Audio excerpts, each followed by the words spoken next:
peran ibu dan peran istri ini sepertinya memang peran yang lelah ya.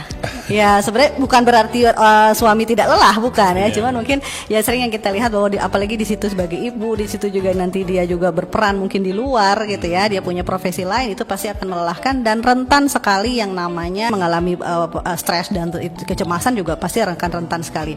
Nah, apa yang bisa dilakukan? Yang paling pertama adalah bagaimana si ibu ini bisa mengatur peran-perannya itu, baik dia sebagai istri, baik dia sebagai ibu, baik dia sebagai mungkin peran-peran di luar. Kalau saya sering bilang gini, kalau memang misalnya seorang ibu itu paling tidak dia yang bikin ibu itu suka stres atau cemas kan kadang ekspektasi terlalu tinggi. Iya, misalnya saya pengen rumah bersih. Punya anak kecil pengen rumah bersih, pengen masakannya begini, pengen gitu, akhirnya ekspektasinya ketinggian gitu ya. Tapi itu tidak mampu, bukannya tidak boleh, kalau mampu silahkan. Tapi kalau tidak mampu itulah akhirnya menimbulkan akhirnya kecemasan sama stres pada ibu itu sendiri kan gitu.